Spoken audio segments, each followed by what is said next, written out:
Well, how are you tonight? It's IB Nation Sports Talk, and it is Mailbag night here on the show. So get your questions in. If you're just joining in the chat right now, hit the like button if you would, and bring on your Notre Dame football questions. We are in the thick of spring right now. We're not quite halfway through, getting close to halfway through the spring. So bring on your questions. We appreciate it. And as Nathan said, smash the like button as well. We appreciate you. Jesse, how are you doing tonight, Mr. Cleveland?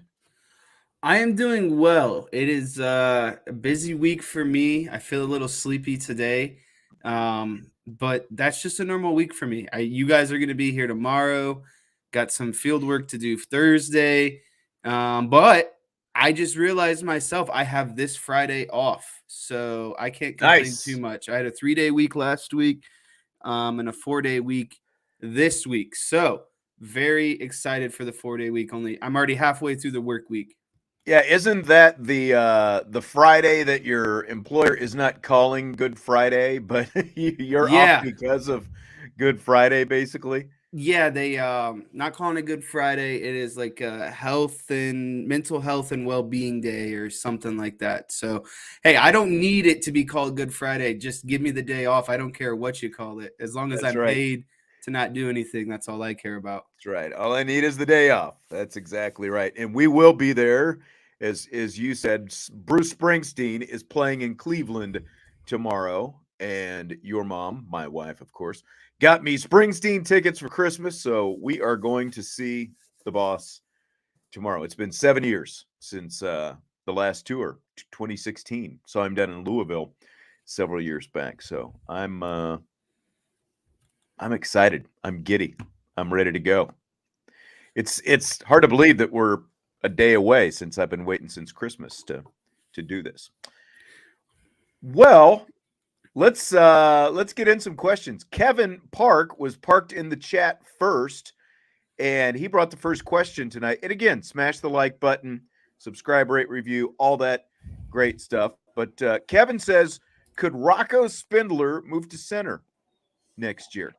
I could see that. I could very easily see it happen. I mean, he's an interior lineman. He's kind of fighting, and he's a little bit like when you compare him to Kristofic and Carmody, Shrouth, like some of those other guys who are at the guard. He's a little bit smaller than those guys, a little bit closer, I think, to the size profile of Zeke Correll. So I could see that. Yeah, I guess it would be a matter of, is he able to do it? What exactly that takes to make that transition, but I could see it happening potentially.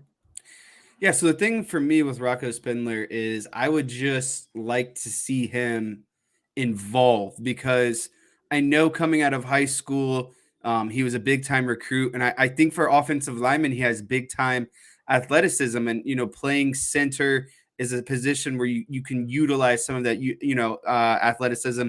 You see it with guards because of, their pulling ability and stuff like that. But to me, if he fits in, sure, but I don't want something just to be, force created for him for no reason. Obviously, Yeah.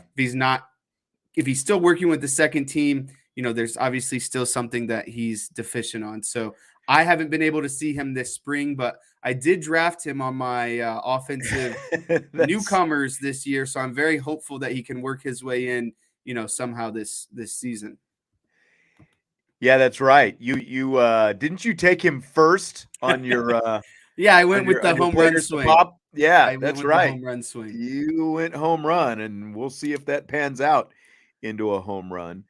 I don't know at this point. You brought up a good point, like the pulling center, and you still, you like Jason Kelsey really seems to be kind of the guy who popularized it with the Philadelphia Eagles. You see him doing it a lot, and you've seen more centers do it lately, but you really, you have to be a little bit quicker, maybe a little bit more athletic. And I think that's you see part Kelsey of Spindler's profile. And those off-season workouts that he does, in his barn or whatever. And he's definitely got the athleticism. Those are my favorite offensive linemen to watch because offensive linemen, usually get stereotyped or labeled as these just big, clunky, kind of out of shape guys. But I mean, when you watch guys like Tyron Smith, Jason Kelsey, the Martins. These are just big guys that happen to, they have the athleticism. It's just, someone's got to play the offensive line and have the height and size. And that's often what it comes down to. Yeah. I'll let you take this one first. Andre wants to know which players offensively and defensively you're looking forward to watching this fall.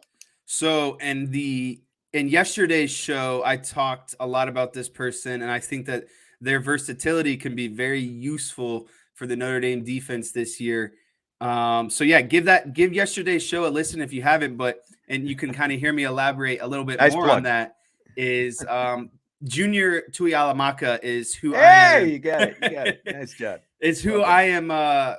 The players that I'm most looking forward to this season, because I think Junior can have a huge impact on the defense just based off of, in the nickel he was playing as a defensive lineman.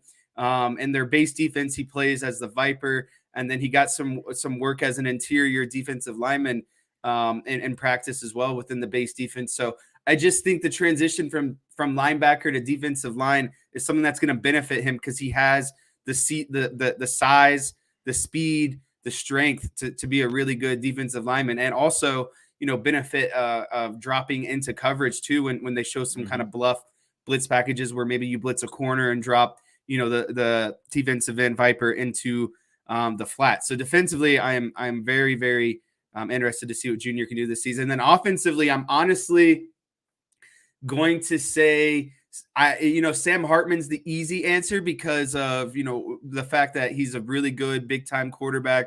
And at Notre Dame, we felt like we haven't seen that in a while, a guy that could potentially go out there and win the Heisman and what he can do in this offense compared to last year, what levels he can unlock in this offense.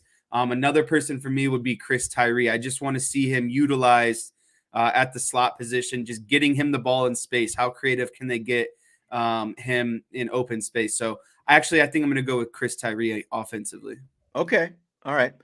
I like that. For me, defensively, I think it's Jordan Botelho, because I've just been waiting forever to see this guy bust out. And we talked about him, I guess that was last week now at this point, when we had some of the comments from Al Golden. For him, it's just really about knowing your assignment, playing within the system, and going from there, not freelancing, not knowing your assignment, all that stuff. Because as he talked about, the fire is there, the enthusiasm is there, the energy is there, the ability is there. It's just really about putting it all together. And if he's able to do that, I think he is so capable of having a monster year, every bit online with stuff that Isaiah Foskey was doing. So it's Botelho to me defensively.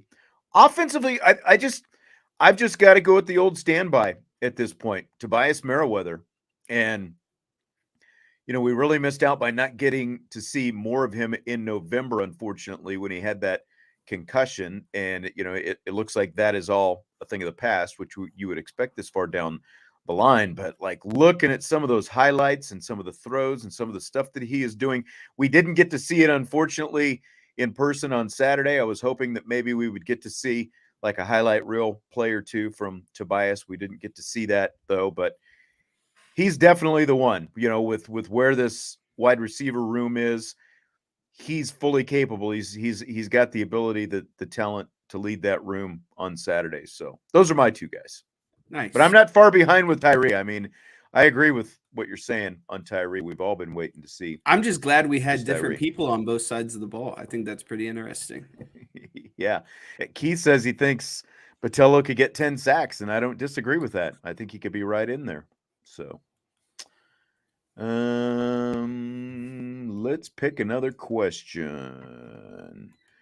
Benjamin wants to know, what sports do we follow? Just football, baseball, basketball, or more? I mean, that's pretty much it. Football, basketball are the big ones. And, if you're a regular listener of this show or viewer or whatever you want to call it, obviously we talk a lot of football, a lot of Notre Dame football. That's always going to be the staple. But, we're going to have more basketball in there as long as they're,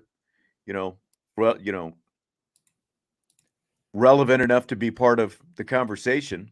We're going to follow it. We're going to talk about it. We write about it on the website and stuff like that. Baseball a little bit, but we're still in the time right now where it's a little bit prohibitive to get out there and even try to watch some baseball. But we talk about it a little bit here and there. Are there any that you'd like to see us talking about, Jesse, that we're not talking about? Like, are you craving hockey coverage? No, I think those are kind of the big three, and usually, what people are most interested in. I think you could throw hockey in there. I enjoy watching hockey. I'm not going to say I'm like an avid hockey guy. I have some friends who are hockey fans. I just don't really know enough about hockey to feel confident enough to talk about hockey. Is Concur. the issue. I concur. I concur. I don't know where Tyler is going with this. Do you think Micah Parsons will wear the number 0? It's funny. I actually know the answer to this question. Number 0, he got beat out already for it, and the number 0 has already been awarded on the Cowboys. Who's got it? I hadn't even seen that. Yeah, Jaron Kearse, the safety, is going to be switching from 27 to 0. Okay. I think he beat out Parsons. I know Parsons like tweeted a picture of him with like a mock-up 0 on and like that kind of thing, but and called himself Agent 0. But I don't know if he was serious or not. But yeah, Jaron Kearse beat him out regardless. Interesting that Notre Dame is going to have 2 number 0s this season. Do you know who they are? Say that again. Notre Dame is going to have 2 number 0s this season on the football team. Do you know who they are? I'm gonna guess someone in the secondary and a wide receiver. Correct. I think I saw that Tyree is gonna wear number 2 this year. Correct. Number 0. I honestly would go. Let's see. It's obviously not Braden Lindsay, the one who I was gonna say last year. Yeah. Is it Deion Colzie? It is Deion Colzie. You cheat. You see the chat. I did. Deion Colzie is the receiver. Xavier Watts is the safety defensive back that's got it. So it's gonna it'll be interesting, like we're gonna have a 0 on each side of the ball. It's gonna be a little bit different.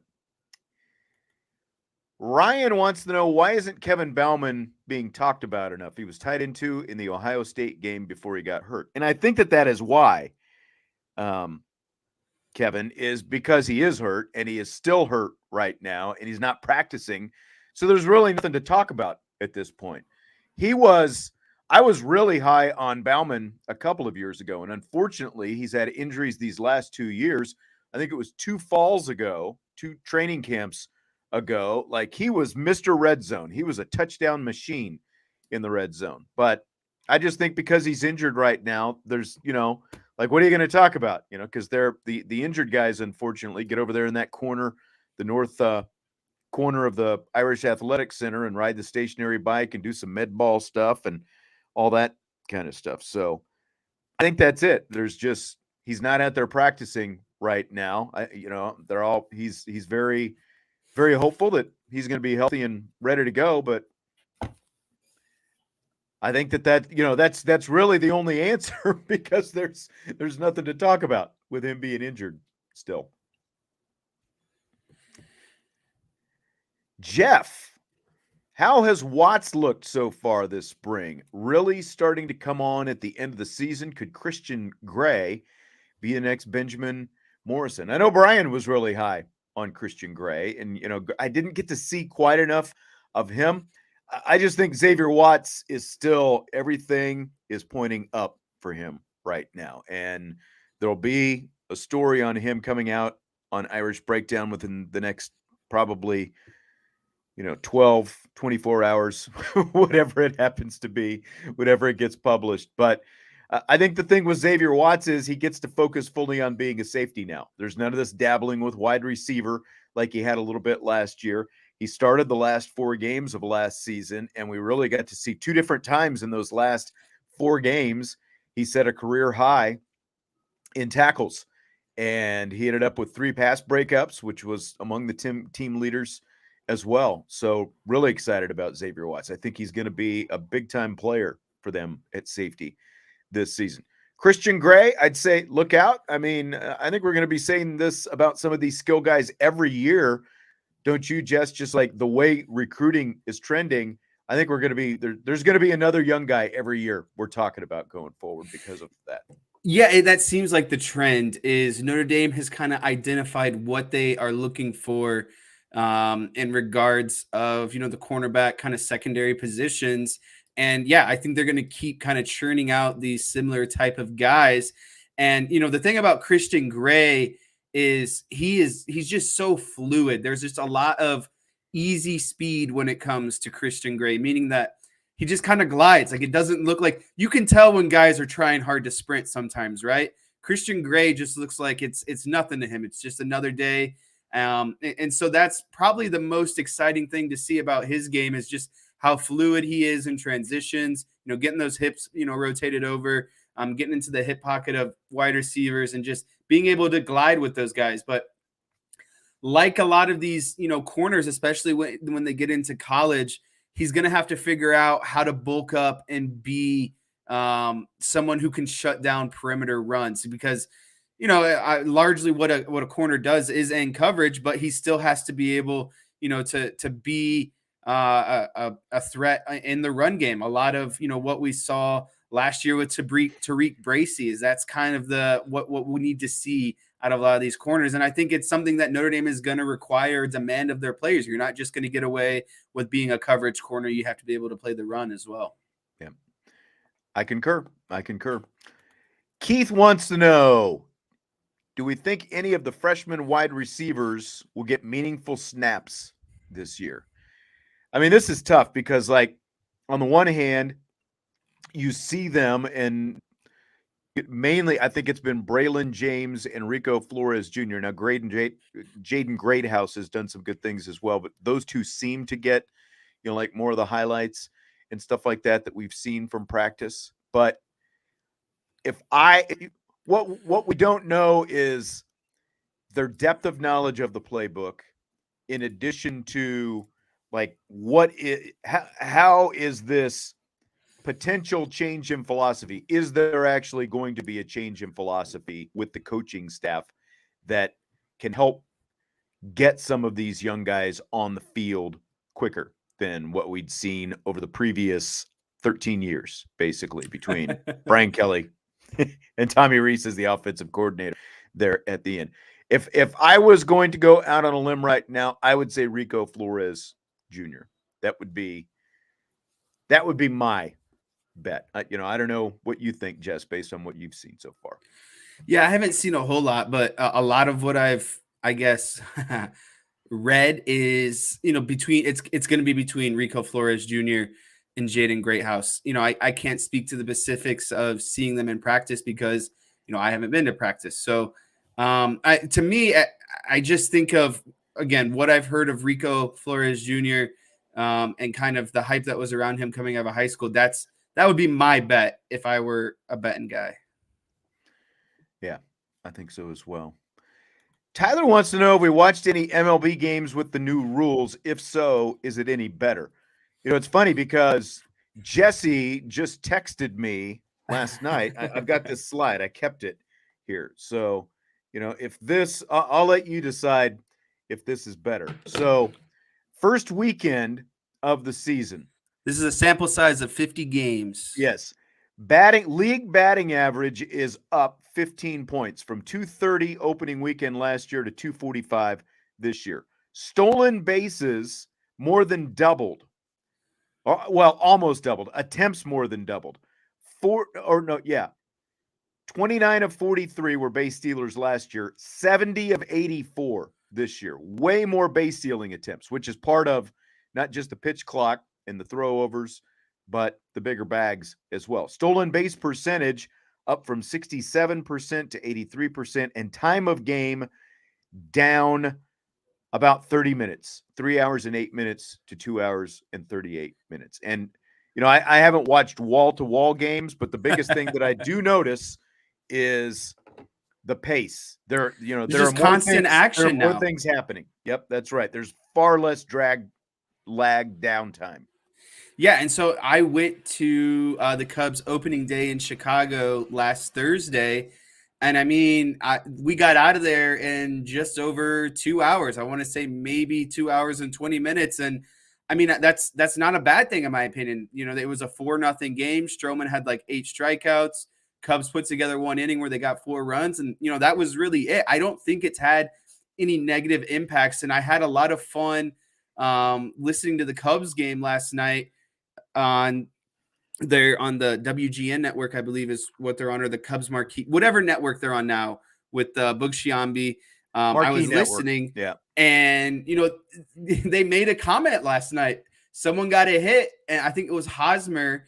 And you know, immediately one of the guys said, you know, that wouldn't have been a hit last year with the shift. And I think that is something that I enjoy this year too. Is the limit of the shift allows for more natural base hits in the game. So I've really been enjoying what baseball has done this season. I think it was necessary too, because they were talking about last night how batting average was like the worst it was last season. The batting average was like the worst it was in 30 years. Strikeout percentage was like the worst all time.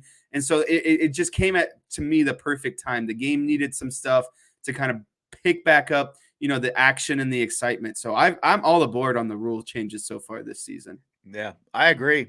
And yeah, there was just so much down to, you know, like trying to watch games last year, I would just glaze over waiting for something to happen. It was just could not keep your attention, but there's just a lot more happening right now, and they had to get more action in baseball, and that's what they've got so far. So I do think that that's good. Chino is asking if we can elaborate more on the Brady Quinn collective. I'll have to defer to you on this one because I don't know a whole lot about it. Yeah, I now what you mean by elaborate more? I don't know what you know, so I guess I would just explain it as basically as I can, like this. You know, the Brady Quinn Collective. It's an NIL collective called Friends of the University of Notre Dame, and the way it works is any athlete at Notre Dame can do some sort of community service type event. They can go out, you know, donate their time, whether it's, you know, like Meals on Wheels or down at the food shelter or, you know, a host of different things, doing things for the community, and they essentially get paid for their time. But, you know, they apply through this collective, and that's kind of the way it works. I mean, that is a very basic version of how it works, but that's what it is, you know. So you get paid for spending your time doing something for the greater good, essentially. In some, I think in some cases, you know, they've given it to other things and, you know, done some different things with it, but that's kind of what it is. That's I think the easiest way to explain it, I think. Does that make sense, Jesse? Yeah, that does make sense to me. And to me, the the best way I would sum it up is just Brady Quinn has created, you know, basically an NIL type collective that allows Notre Dame players to go out and be rewarded for said task. It's not just an empty check or pocket. Correct. The funds have to be, you know, it's worked for essentially. It's not just handed out or given. Yes, that's right. David says, random question. Any updates on basketball recruiting / transfer portal players being recruited? As of right now, have not heard anything new. So that's one that we can try to follow up on, but nothing new since last week anyway. Yeah, I'm still riding the high of Shrewsbury, you know, being named the head coach. I still think that was a tremendous hire. I like his enthusiasm. I like, you know, the things, some of the kind of preliminary talks about some of his players and recruits kind of following him over here to Notre Dame because of where this roster was left after this season. So I just think, especially because the college basketball ended just last night, that we'll start to hear more about the transfer portal stuff in the next month or so. Yeah, the portal has been open essentially since the tournament started, but I do, as you said, now that everyone is done, I think we'll probably start hearing a lot more along those lines here coming up pretty soon, because you also have guys making those decisions about going pro, or at least dabbling in the pro with the combine and all that different kind of stuff.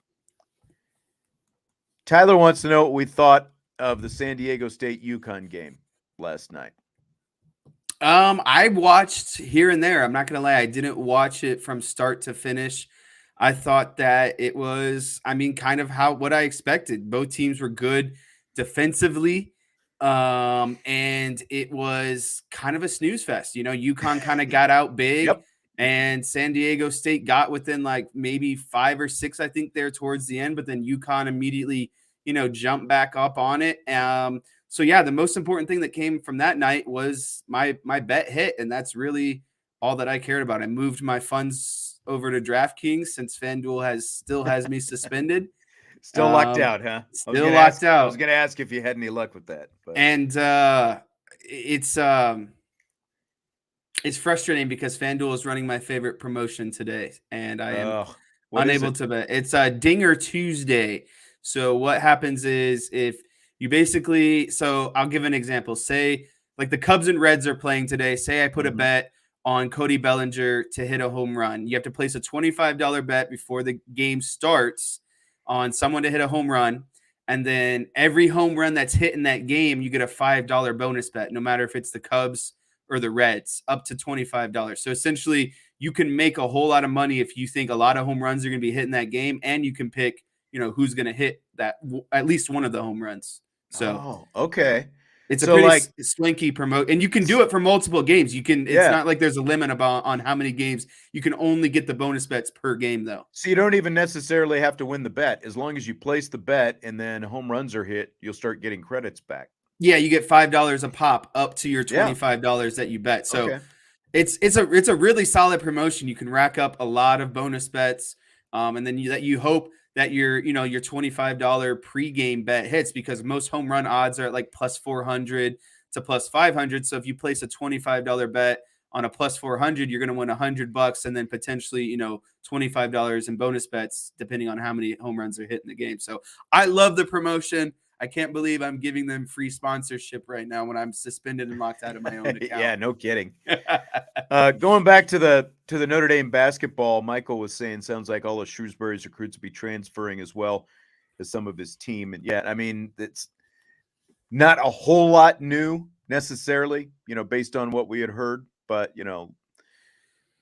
I think that's probably the biggest thing right now is, kind of waiting on some official news with some signings to come out and all that kind of stuff. But I'm sure that, it's Notre Dame. So they're going to have to be, the whole transfers and academics, and you got to make sure that they're going to be able to get in and all that kind of good stuff. So waiting on some of that right now. What's your go-to snack during a game, Jess? This depends on kind of what game I'm at. If I'm at a football game, I'm more of like a pretzel and kind of like maybe Diet Coke kind of person. If it's cold out, I'll get a little hot chocolate.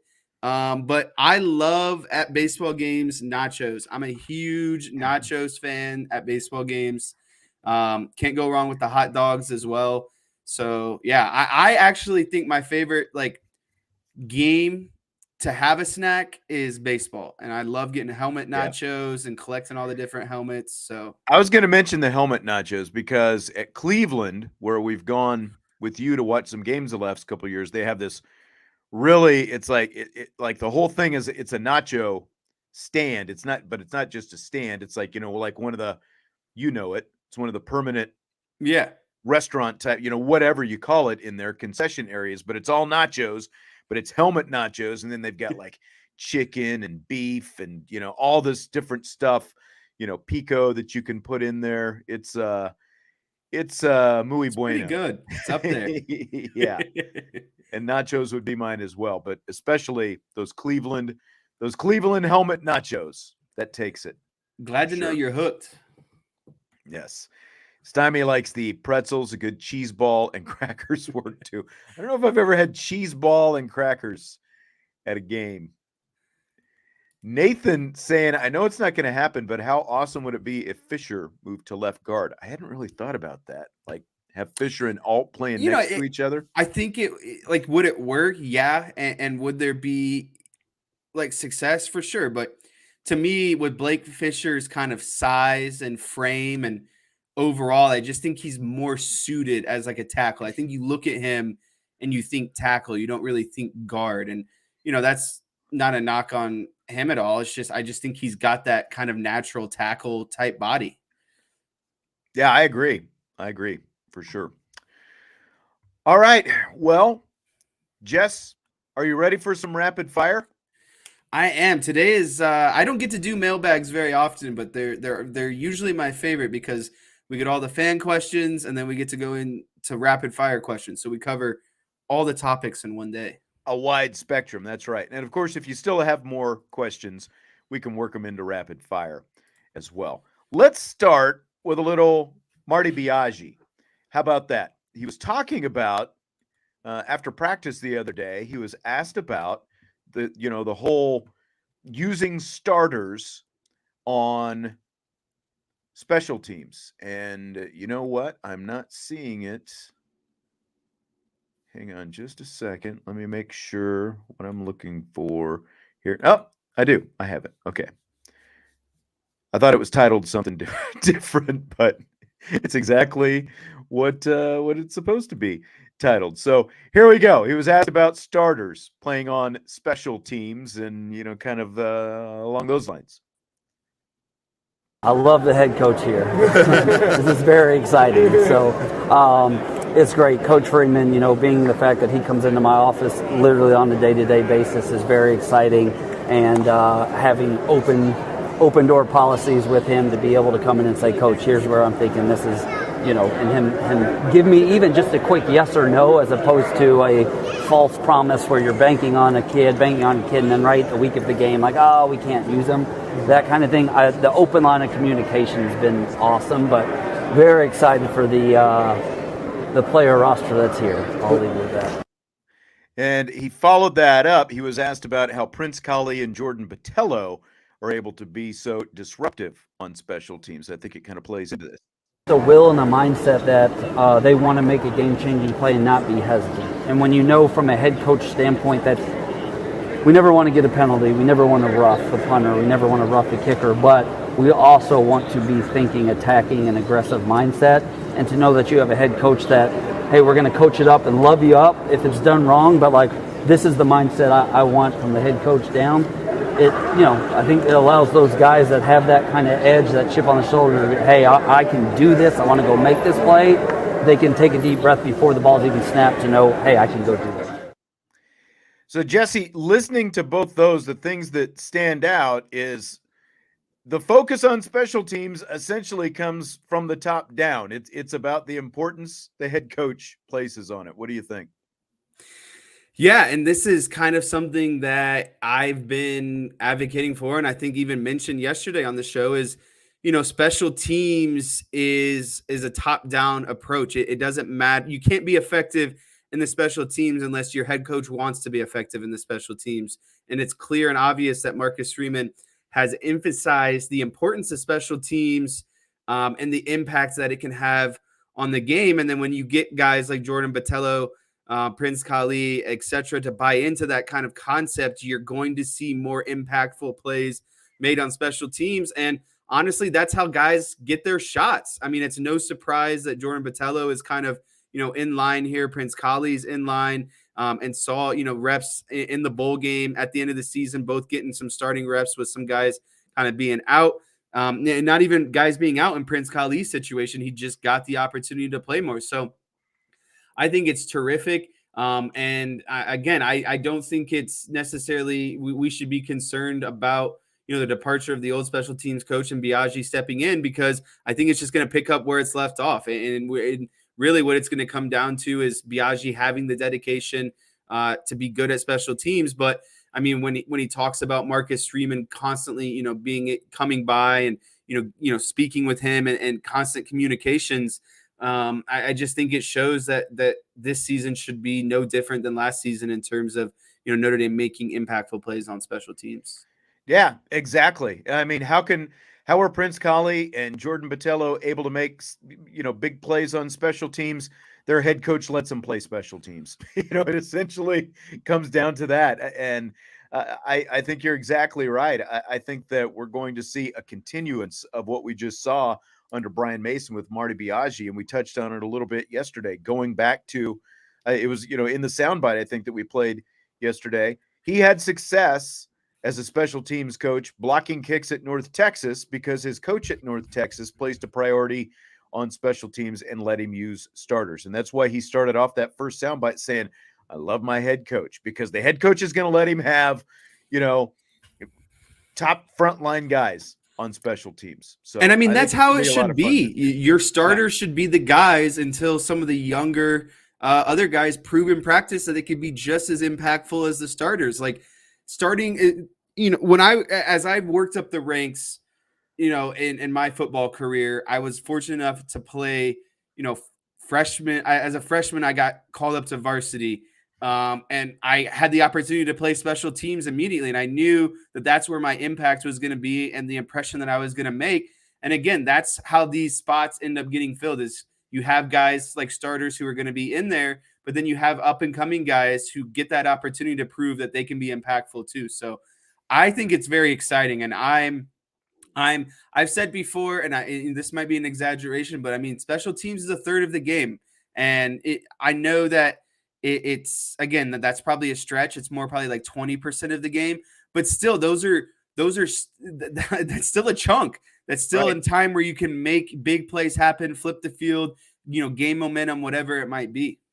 Yeah, that's exactly right. Like Stymie said, first play the game is a kickoff, put your starters in the game. And I think we're going to see guys like Chris Tyree back there still.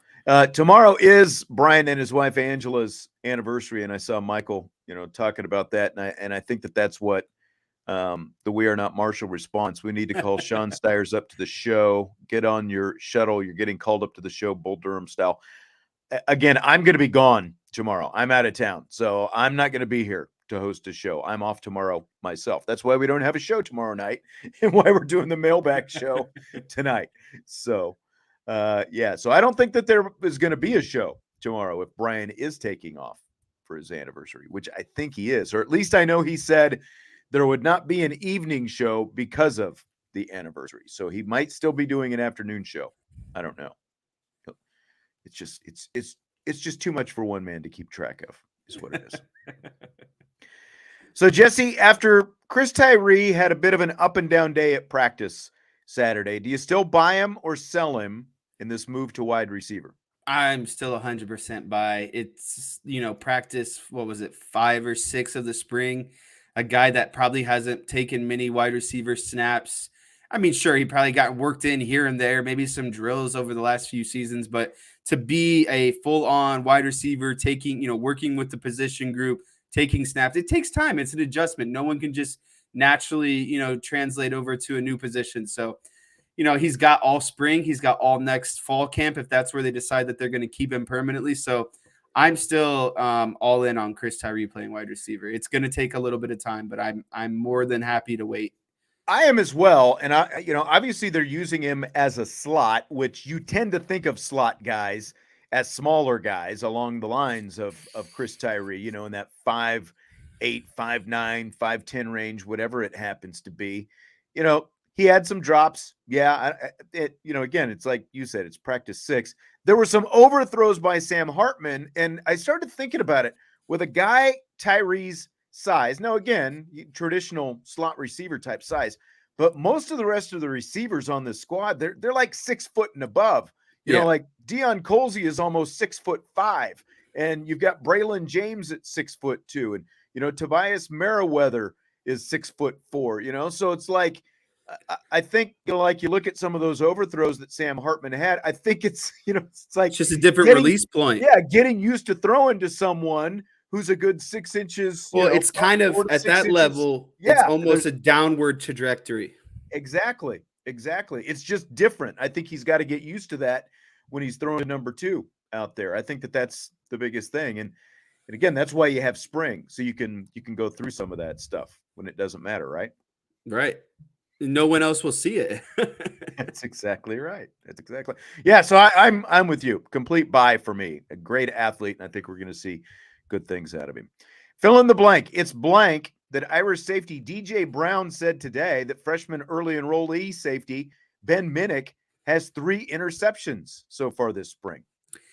It's very promising that DJ Brown had those comments to say, because I mean, we already know about kind of the secondary is a stacked position group. And then when you talk about, at least for me, I don't know too much about Ben, and I haven't heard the name too much, but when you hear a guy, but that's kind of my point. When you all of a sudden hear about a guy that you haven't really heard of is making interceptions in an already stacked position group, I just think it shows the overall depth and the promise that this entire secondary has. Because again, like a defensive line unit, it's never a bad thing when you have kind of a rotation in the secondary, especially when you're rotating between nickel and dime packages, your base defense. Like the more cover guys you can have, especially in my opinion, in today's offense, when you go up against like the North Carolinas and the USCs, you need guys who can cover. And so I find it very promising. I do as well, and he may be a little bit more under the radar, even as a 4-star guy coming in. But Adon Schuler, I think, is the guy that maybe we hyped a little bit more. But he's going through the shoulder, the AC joint recovery process right now. But I tell you what, I think the first thing maybe a lot of people thought of when they saw 3 interceptions by this freshman in camp, going back to Kyle Hamilton in fall camp a few years back. Yeah. When he was a freshman. And, I don't think we're all expecting that from Ben Minnick this year, but hey, who expected what we got from Benjamin Morrison last year? So who knows? I mean, keep making plays and you're going to find your way onto the field. That's really the long and the short of it, right? You make plays, you're going to find your way out there at some point. Yeah, unfortunately, you can't be left off the field when you keep making plays. Yeah, exactly.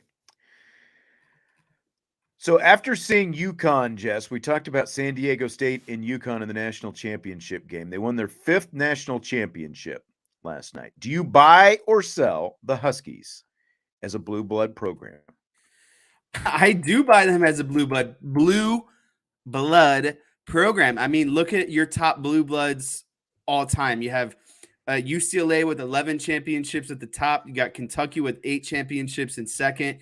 You got North Carolina at 6 championships, Duke at 5 championships, IU at 5 championships, and now UConn at 5 championships, and Kansas at 4 championships. And, all those other schools that I mentioned outside of UConn are known as blue blood programs, And I think what's an interesting stat about UConn is they've been to 5 national championships and never lost. They've won all 5 national championships that they've been to. So another thing that I looked at, though, is yes, UConn has the 5 national championships, but there are schools like Duke, Kansas, North Carolina, that even though that they've won 5 or 6, they've also been to like 6 others that they've lost. So, I kind of weighed that too, because, national championship appearances, right? UConn has only made 5 and they've won all 5, but you got schools like Kansas, Duke, North Carolina that have been to, 10, 11, 12 kind of appearances overall. So do you factor that in as well?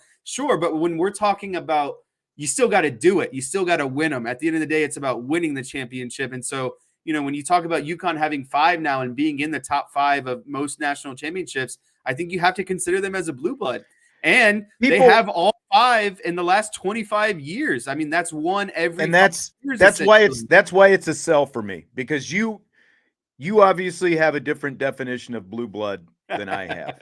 But it's not just you. I think a lot of people, like, what exactly a blue blood is open to interpretation, right? Like, and again, this is a sell for me, because if you're going to call it a blue blood team, it's not just about winning a few national championships recently. It's not about recency bias. It's about tradition, excellence, sustained success going back over multiple generations, because like the actual term blue blood as it pertains to royalty, there's a connotation of direct link to royalty if you are a blue blood. You know, like to me, Clemson is not a football blue blood. They've had some championships the last few years. I know they had one in the 80s as well, but there's a lot of lean years in between. You're not a blue blood just because you win some recent championships. I see where you're going with this. You're saying you more so define blue blood as continued generational success, like Generational, 50, sustained, 60 years of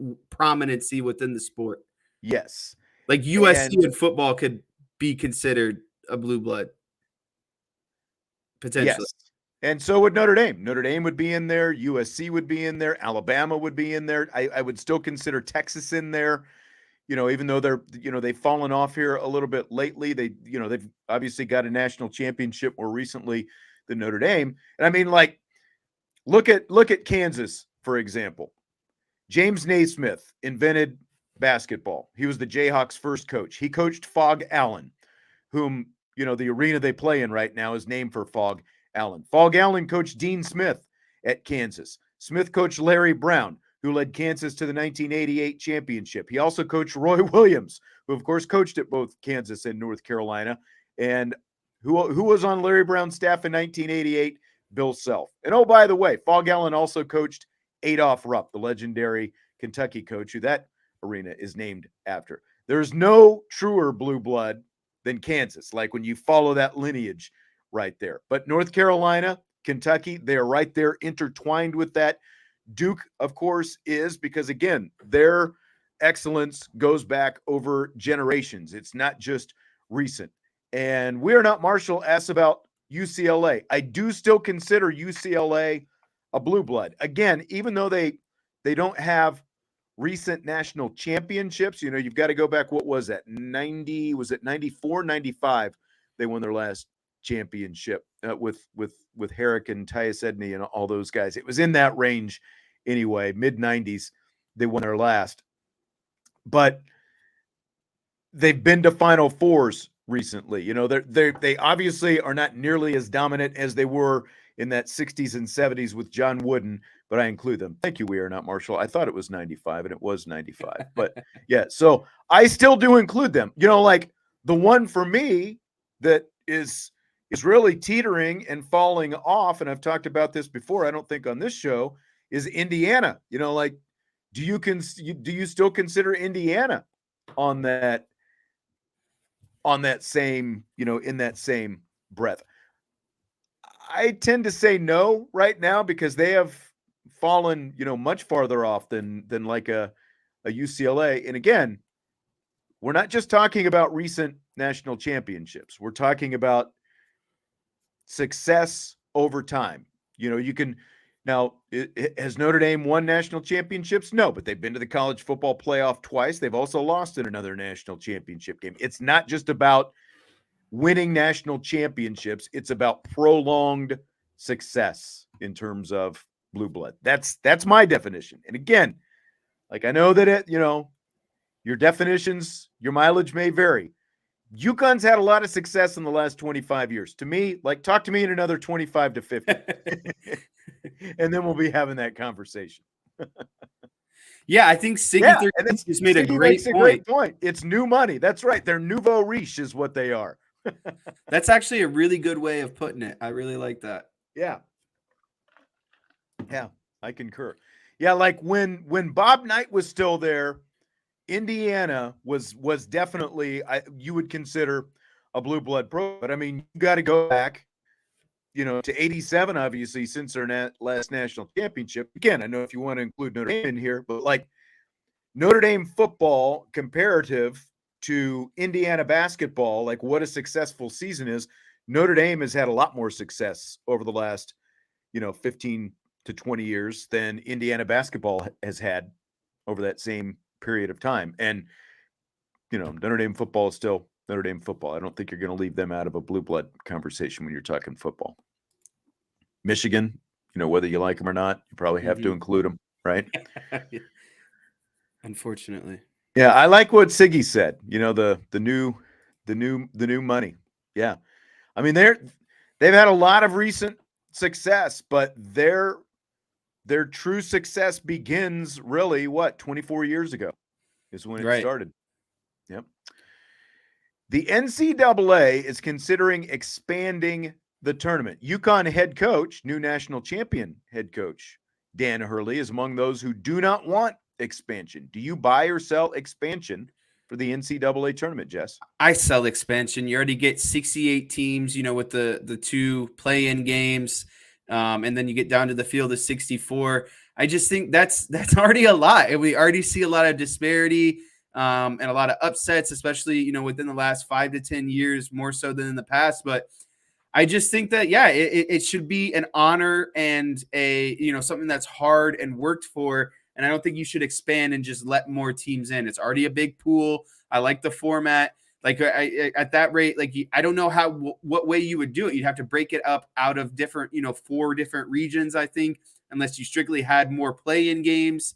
I like the format. I like the structure. Again, I think you should be rewarded for your regular season efforts, your conference championship winners, etc. But I'm just a sell. I don't think that it should expand. There's already enough teams, in my opinion. Here's the only scenario that I would favor expansion. This is like my system that I've been trumpeting the last few years. There are 7 double-digit seeds in each region. So, you've got 10, 11, 12, 13, 14, 15, 16, 7 double-digit seeds in each region. If you made each double-digit seed play a play-in game, you would add 28 teams, which is 92 total. You get to, you play those double-digit seeded games on Tuesday and Wednesday. So you've got full days of basketball, Tuesday and Wednesday with those double-digit seed games. And then, the rest of your tournament begins as usual Thursday and Friday. That would be the only scenario where I would want to see expansion. Make all the double-digit seeds basically play a play-in game. And as much as possible, especially when you get to those, 10, 11, 12, that range right there, as much as possible, have them where they are Power 5 conferences against mid-majors. Mix it up as much as possible in those opening rounds in those play-in games. That's the only way that I would want to see it, is if you did it that way. I hear you. All right. Siggy says he actually likes that. Thank you, Siggy. I earned a point for today. You and Siggy are on the same page today. I guess so. You guys are speaking a different language on a different wavelength. Yeah. Scott wants to know if Notre Dame women's basketball can win it all next year. If so, what needs to improve the most? Let me give my okay, go ahead. Take here first, because I know you were at every women's game this year, so you'll give a strong answer here. From my limited women's basketball games this season, I think that the number one priority would be, for me at least, is they need to find a way to handle defensive pressure. I think they struggle a lot with teams that start pressing them, teams that get a little bit more physical. I think it starts to fluster them a little bit. And I know, without Olivia Miles, it became hard in their Sweet 16 matchup. But it's just something I think I've kind of noticed over the last couple of seasons, is towards the end of games, especially third and fourth quarter, when teams kind of start, pressing to make up the difference, putting a little pressure on them defensively, Notre Dame kind of struggles with it. So for me, that is something that I would take a look at. Yeah, I think that does probably need to improve. Even with Olivia Miles, there were times where they had problems with it, but they were still, over the last 2 years, they have grown so much in that area. And I think with another year of experience, getting Olivia Miles back, adding a player, a great ball handler like Hannah Hidalgo, the point guard from New Jersey, who was the McDonald's All-American Game MVP, that's going to help that. So I think that that's going to improve quite a bit. They were already one of the best offensive teams in the ACC. They were one of the best defensive teams in the ACC, good rebounding team. Continue to rebound, I think, is going to be a big thing, and continue the defense. I think that is what is really going to kind of drive them forward next year, is improving the defense. And, I think some of the stuff you're talking about, again, with the press, having Olivia Miles back next year, plus adding Hidalgo, that's going to improve. Like I know they're going to do like a summer European tour and stuff like that.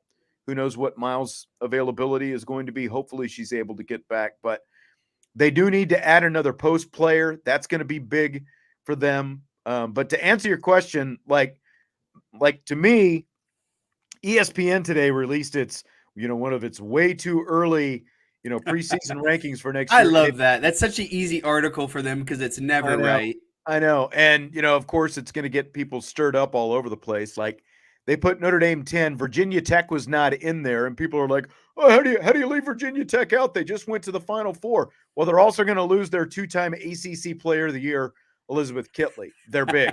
Like literally the walking double-double. Yeah, the walking double-double, who is the 2-time ACC Player of the Year, is gone now. And their whole offense, everything they do revolves around her. That's why they're not in the top 10 preseason next year. But I think you pencil Notre Dame. Like I start off with them as a Final Four team and work from there. I think that like anything short of that would be a letdown for what they're going to have coming back. And big expectations next season. I think so. And they're in Cleveland as well. So get ready for it. I was telling some people that the other day. I was like, the women's Final Four is going to be in Cleveland next year. That's right. Bring the party is what it's going to be. By the way, I see these TV shows here, and we'll get to that here in a minute. Fill in the blank. It's blank that Jim Nantz called his last Final Four and national championship game this past weekend. It's bittersweet. Everyone knows Jim Nantz and the variety of football, golf, basketball. Like the man is everywhere, and he's just so iconic. Like you could be sitting in any room and hear his voice come on and not be looking at the TV, or maybe if you're listening to the radio, whatever it might be. Hello, friends. And you will know that you're listening to Jim Nantz. So it's bittersweet. I'm gonna miss it. But don't get me wrong. I don't think next season I'm going to be sitting there and being like, dang, I wish Jim Nantz was back. It's not that serious. Right. But it's still bittersweet. Like it's sad to see him go. That's right. I mean, the world moves on, unfortunately. And that's what I was going to say. Time marches on, like these jobs all at some point, everybody becomes expendable, like Brent Musburger, like go down through the list. John Madden obviously wasn't a play-by-play guy. I was gonna say John Madden was up there for me. Yeah, that's right. And there've been a lot of great ones in these booths over the years, and time marches on. So we'll miss him, but the tournament will roll around next year. Ian Eagle will be calling the big games, and it's going to be just as exciting. But we'll miss him with Raft. I think that was a pretty good booth with him and Bill Raftery. Bill Simmons of The Ringer says Ray Allen's shot to give Miami the 2013 NBA Finals win over San Antonio is the most famous shot in NBA history. So we're going to go through here. We're going to do NBA, men's college basketball, women's college basketball. What do you think is the most famous shot in NBA history? Ooh, to me, I think it's got to be the one I think of is I do think of the Ray Allen one. Like that's up there. And if I'm playing devil's advocate, I would go with Kyrie Irving versus the Warriors. It ended, that gave the Cleveland their championship, ended Golden State's 52-year it ended their 52-year championship drought, for Cleveland. Even though that, LeBron was kind of the star of the game, Kyrie sealed the deal with that 3, didn't allow the series to go to 7, and they won the championship. So that's the one I think of more recently. I think the Ray Allen shot is more iconic. I think it's funny that both those shots occurred, to aid LeBron James in winning a championship. That's the common denominator in both situations. So that's what I think of at the NBA level. At the college level, Hold on. We're going one at a time. NBA. My counter to that is both of yours are fairly recent there, young grasshopper. Stymie, who is a basketball aficionado, says Reggie Miller stolen ball 3 versus Knicks. That was a good one. But this is the one. This is the answer that Michael Campbell has. I assume that he's talking about Game 6, 1998. Like, how is there a more iconic shot than Michael Jordan hitting the shot to win the NBA Finals in his last game in a Chicago Bulls uniform? Like, literally, it was on the cover of Sports Illustrated. It is iconic. It was, what was then known as the flu game, and it became later known, I guess, as the food poisoning game, the pizza game or whatever. And Jordan over the shot or a comment came in at the same time. Jordan over Elo prior to that, pretty big one as well. But I would still go Game 6, 1998, Jordan against the Utah Jazz. That would be mine. I would agree, but I was like 2 years old at the time, maybe. That's right. So that's right. Okay, on to the college level. College. I think we're going to be pretty similar on both of these. So I'll go first. Men's college basketball, I think of Mario Chalmers to hit the three for Kansas to win the national championship. Also on the cover of Sports Illustrated. Yeah, that's got to be the one for me. I remember staying up and watching that game, actually. It looked like Kansas was dead in the water, and they came back and hit that three, all because of Mario Chalmers. So that has got to be the one for me for men's college basketball. Interesting. See, well, and again, like you're much younger than me. I've got to go. I don't think you were on the show. I think it was just Vince and I when we talked about the Grant Hill to Christian Laettner, Kentucky versus Duke. I was wondering if you would do the the Laettner shot. Yeah. Where he inbounded right around kind of to the free throw line, turn around and hit the shot. Dribble, pivot, shoot. Yeah. At the buzzer. What's more important in that situation, the pass or the shot? Well, you can't hit the shot if you don't have the pass, right? That's what I mean. The pass has got to be on the money. I think it's 50-50. And it was. And I don't know how you place one over the other because it was a total miracle that it happened. I mean, Joe brings up another good one. Chris Jenkins getting the shot for Villanova to win the national championship. Jordan, Michael says, over Georgetown for the championship. I still don't.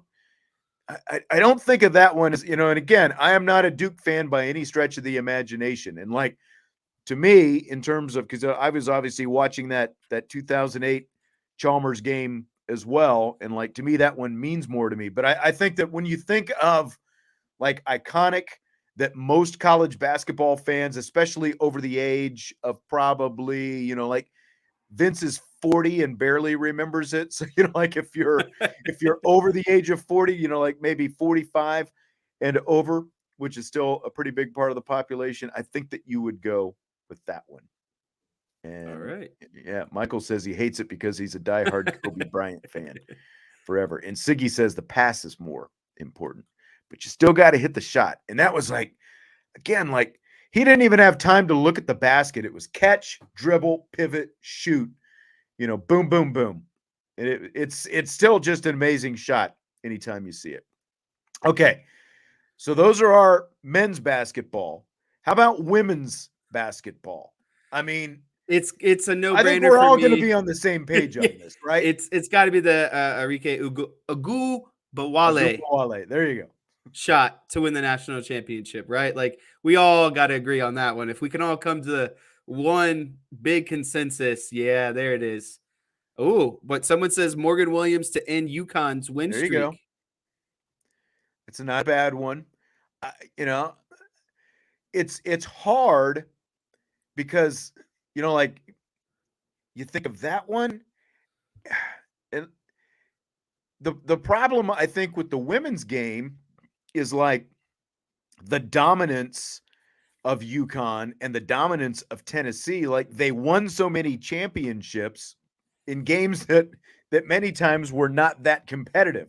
Right. And especially in a social media era, Arike's shot, it really, I think you can make the argument that, granted, Caitlin Clark is a great player and a lot of people were tuning in. We'll talk about that here in a second. We'll go ahead and jump to it right now. I'm just going to say Arike Ogunbowale. Michael brings up a good point too. It was the Final Four and the championship, two of them. Again, Sports Illustrated, ice, twice the Sports Illustrated cover, and that's what it said. And that's exactly right. Like, if she hadn't hit the national championship shot, the Final Four shot would be the one people are talking about. But because she hit the freaking game winner, I mean, she ended up on Dancing with the Stars. And whether you like Dancing with the Stars or not, you're talking about a women's college basketball player crossing over into pop culture like that on national. And that doesn't TV. happen unless she hits those 2 shots. That's right. That's right. So I don't know how it can be anything other than that. You know who might have an alternate idea, but probably won't, whether she offers one or not, is Muffet McGraw. And Muffet's going to be on the show on Thursday, so we can ask her about that. So if you have any questions for Muffet, you can hit us up with those as well. But Muffet is going to be on Thursday's show.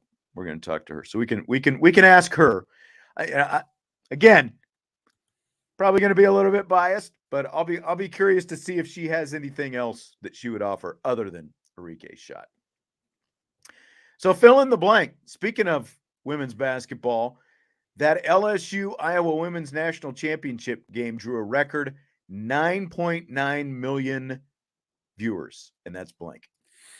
That's phenomenal for the women's game, especially because, you and I talked about this over the weekend, and when I brought it up, is I find the women's game to be more enjoyable in the technical aspects. I think women play a more sound game. They actually get into more offensive sets, and they're better shooters. Like, you don't see women miss as many wide open jumpers as the men do in the college level. And I just think it's finally good to see the women's game get the recognition and support that they deserve, because it's not like they're inferior to the men's game. They play, quality games. And I think it also helps that we didn't have, UConn or Tennessee or a lot of those women's blue blood programs in the national championship this year, because it wasn't a blowout. There was a lot of meaningful, close games that were coming down to it. And it was really good for the sport. And it continues to play off my hypothesis of the transfer portal. I think that this is largely to do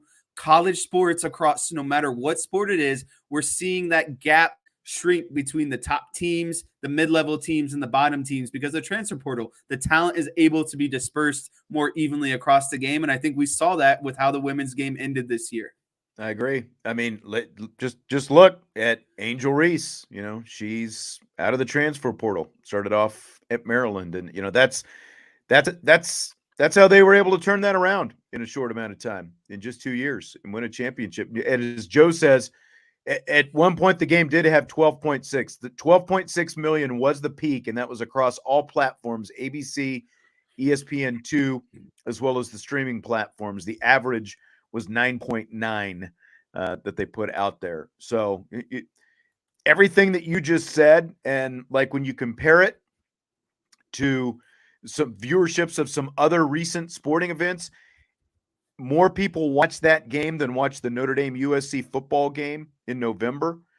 More people watch that than either the Orange, Sugar, or Cotton Bowl, as well as more people watch that than the LSU Alabama football game and the Ohio State Penn State football game. So that's just nuts. A lot of people. Now, it helped that it was on ABC as opposed to ESPN, and I think this is the first time they've had the championship game on ABC. They might have done it last year, but these, and everyone complained about the 3:30 start time, but I feel like that also had a factor. I loved it. Like, what did you have to do in the middle of your afternoon? I think it was prime kind of TV real estate in terms of getting people to tune in. Right. I agree. So it's pretty cool to see, the way the game is really just kind of continued to take off. I wanted to finish up. Actually, we're not going to finish up with this one. I'm going to slide this one in. You've been waiting for this one. That's right. Josh, as a TV aficionado, where do you rank these shows? The Office, Seinfeld, Parks and Rec, and Cheers. And number one for me is not hard at all. It is Seinfeld at the top of the list. I still watch Seinfeld. I've got the entire DVD collection. I don't watch the DVDs as much because it's on TV so much, but it's like I'll flip through. If I see Seinfeld on, I'll go, okay, what's the episode? And if I don't have time to watch it, But if it's like the marine biologist, for example, which I just recorded recently, I'll just hit record and, go watch it again. And it's like, I still quote Seinfeld, like it's been off the air for, I think, going on 25 years, maybe at 25 years right now, but it is still on all the time. So anyway, Seinfeld's at the top. The Office, you and I used to watch that together sometimes. Parks and Rec and Cheers, that's an interesting one. Have you ever even seen Cheers, Jesse? I don't think so. Yeah, Parks and Rec, that was for I think like seasons 2 through like the second to the last season really peaked. The first season, it took a while to get going. The last season, I felt like it kind of fell off a little bit, but at its peak, it was really good. Like those are such different shows and different eras. I almost kind of put them in a tie. So I would go Seinfeld, Office, and I'll put Parks and Rec and Cheers on the same line. That's cheating a little bit. That's funny. I was gonna go with Seinfeld and Office as kind of 1-2, but I just think of the legacy and the how long Seinfeld went for. I'd go Seinfeld 1A, Office 1B, Park Recs, and then Cheers. And then Cheers is just down there because I just never really watched it. So don't take offense to that, anyone. No, that's all right. Cheers was still a good show. We used to watch that back in the old college days. Joe says Parks and Rec is overrated. I don't know. A lot of the same kind of humor that you had in The Office, just a little bit different. Jeff, the old normie. It's a dog-eat-dog world, and I'm wearing milk-bone underwear, Sammy. Good stuff. All right, so now our last topic of the night. One shining moment, of course, is like the song at the end of, at the end of every national championship game. You get one shining moment, the highlights, the montage, and all the great stuff. Did you know that the guy who wrote the song, he wrote it in 20 minutes after he was rejected by what he says is the most beautiful waitress on the planet while he was watching the Boston Celtics and Larry Bird on TV. Have you ever heard this story before? I have not heard this story before. Do you stay up? Do you watch the one shining moment at the end of the game? Like where are you on the one shining moment thing? So it's funny. Last night I was watching the tail end of the game because I needed to make sure that, even though the game was largely kind of a blowout, I wanted to make sure my bet was going to hit. And so I was sweating out the last few minutes of the game. And they wrap up the game and they go, okay, we'll be back for our one shining moment. And I just thought to myself, no one wants to hear that corny song anymore. That's the thing about the song. And so I kind of turned it off. It really, like when you sit, that's the one thing that like I watched it this morning and the highlights are always cool, but it really just does sound like such a corny song, like dripping, like the way the music is. Right. And so, like this, I don't know if that's still the Luther Vandross version or what that is, but it does sound very corny to me. So the combination of the corniness and UConn relatively just blowing them out, I was like, I don't want to, I don't have any interest in this. But like if it was a close game and they were showing like the clutch shots and the back and forth and one shining moment was going, like I wouldn't mind, but like it's just too corny of a song for a game that relatively had not a lot of action. So here's the nuts and bolts of this story about this guy. David Barrett is the guy who wrote it. And this was just, someone wrote an article about it, in the last couple of days. I'm sure someone writes some version of this story every year. He was a struggling folk singer. He finished a show in 1986. He was in East Lansing, Michigan. He's sitting in a place called the Varsity Inn. And he's watching the Celtics on TV. And this woman, she was a waitress. He says she was the most beautiful waitress that he's ever seen, sits behind him in this bar. And he says she was so good looking, it's the kind of girl that you don't even think about talking to. So he tries to wax a little poetic about Larry Bird, like, oh, that's going to turn the girls on. But, like when he turns around, she's gone. So he leaves the bar. He's got this medley in his head. And the next day he sits down with this girl in mind. He basically mansplains the greatness of Larry Bird and playing basketball in the zone in this song. And that's kind of where the whole thing was derived from. He writes it in 20 minutes. And apparently they weren't even going to use it for the Final Four originally. They were going to use it after a Super Bowl, but they decided not to. And so then the Final Four got it, like a few months later. And so now this guy who wrote the song in 1986, he gets about $50,000 in rights fees every year from CBS for this. It's I could do a lot with $50K a year. That's a nice little retirement plan. $50,000 a year. I mean, yeah, that's a solid salary every year. Yeah. That's like what's his name for the Mets? Bobby Bonilla. Bobby Bonilla. Every July 1st. That's Bobby right. Bonilla Day, baby. Every July 1st. Yep. All right. Joe wants to know, Diana, Rebecca. I got to go, Rebecca. Diane just, with all of her pretentiousness, just annoyed the heck out of me. I think, blondes and all that stuff. And I was a Martin fan back in the day as well, Michael. We used to watch. That was another, like, back in the old Lawrence, Kansas days. Yeah, I think Mike was talking about his Fort Riley last week. But yeah, that was Martin. Martin was big. Martin. That was a good show. You have to look those up, see if they've got them on YouTube sometime, Jess. Okay. I could get it. Martin Lawrence. Did you ever see Bad Boys with Will Smith? Yeah, of course. I know who Martin Lawrence is. Lawrence. Okay. All right. I just finished Entourage for the 3rd time last night and got sad. So it's funny how Entourage makes you cry. That's just amazing. It's so sad. I forgot how just like it ultimately comes to an end, and I'll probably watch it again 2 or 3 years from now and go through the entire 8 seasons again. I think, but I was telling you, I don't think I ever saw the movie, so I need to find where I can watch the movie now.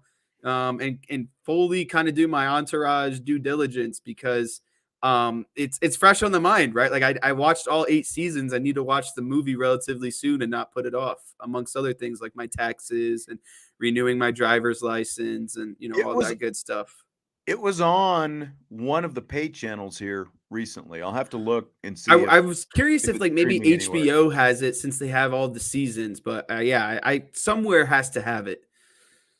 Yeah. I'll have to look. I'll see if they've got it on HBO or something like that. Maybe we can find it for you. We'll see if we can get it done. All right. Well, that's going to do it for tonight. Again, no show tomorrow. Happy anniversary to Brian and Angela. That's right. We're off to see the boss in Cleveland. We will be back on Thursday, so we will talk to you then. Jesse, I will see you tomorrow. Everybody else, we will see you in a couple of days.